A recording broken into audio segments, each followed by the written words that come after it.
those final seconds, you know, streak and all that, but you got a better pass. Rui's open in the corner. He ends up hitting the shot. Can you just take us through that sequence and how it results? Just playing the game the right way. You always make the right play. That's just been my MO. That's how I was taught the game. I've done that my whole career. It's not even a shot pocket, and he knocked it down. So you get the stop on the other end, no timeout, but Rui said in the walk-off that you communicated to him at some point. I don't know if you said, hey, I'm going to get you or get you the ball, or you get to it. What did you communicate? How did you do it in that amount of time with no timeout and no stop? To put him in a payoff spot, you know, I looked over at their bench, and obviously we didn't want to call timeout. We had a good flow. You know, AR been cooking all night, and, you know, I started seeing our coach kind of, you know, telling, you know, Scotty Barnes to possibly double. So I wanted to keep Rui on the same side to be my payoff spot. Obviously it paid off big time with the Rui three. I know that's not as much time since the game ended, but now that the streak has ended for you, what feelings did you have, if any, about it ended? None. We won.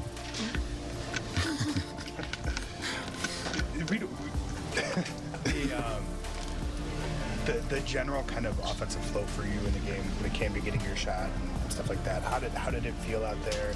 A couple of the early misses were pretty uncharacteristically. I mean, Yeah. I'm still getting in the rhythm. This is my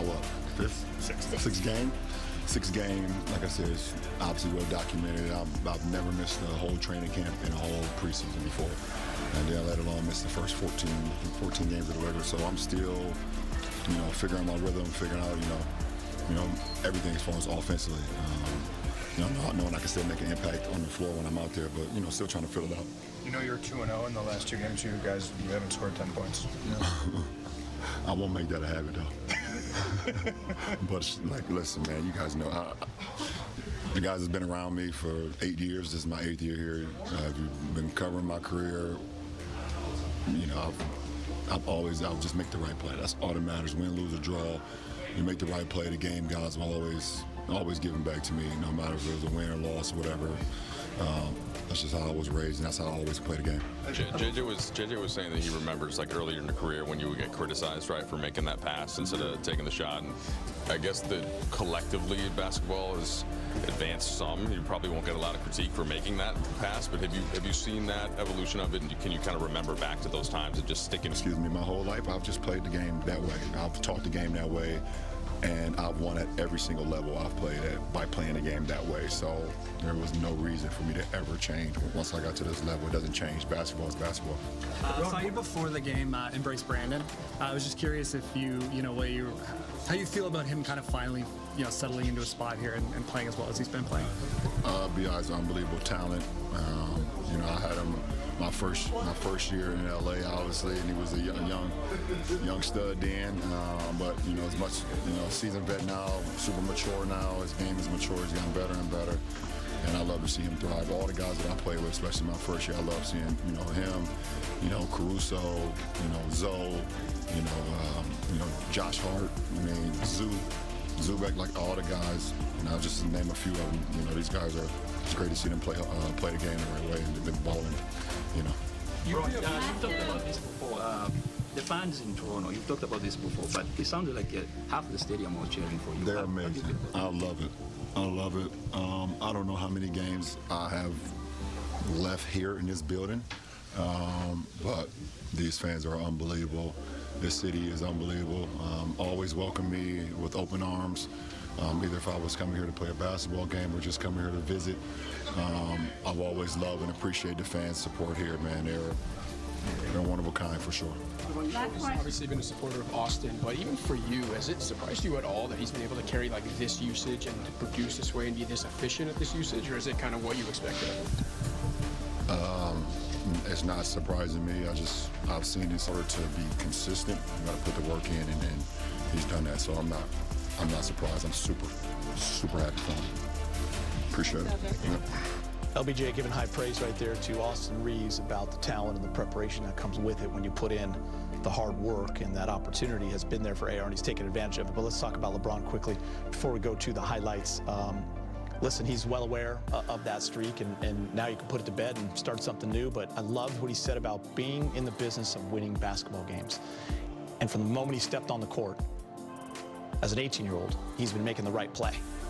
And he did it again, James, in the biggest moments when he could have tried to do something different. And that's what the greatness do. They win. And he saw Darko. They talked to Scotty Barnes about doubling, and he kept Rui on his side. Yeah, I mean, they see what Austin could do. He's had game winners against teams in the past. He's only been in the league ready for a to do couple it again. years. Yeah. They're like, we're not letting him beat us. So we're gonna get the ball out of his hands, make somebody else beat us.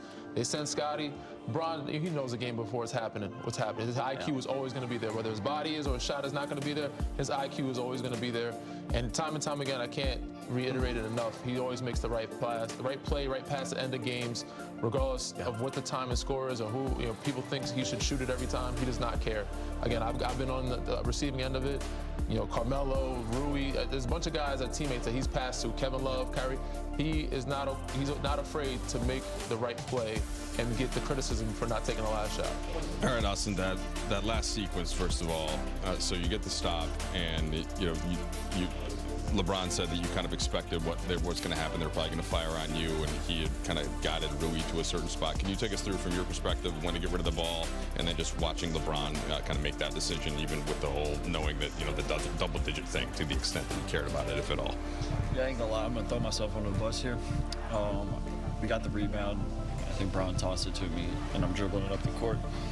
I thought we were down one, and he was like one shot, and in my head I'm like, what? Like, we're down one. And I looked up and it was 120 to 120, so that's bad game awareness for myself, but they're known to, double for when you turn your back.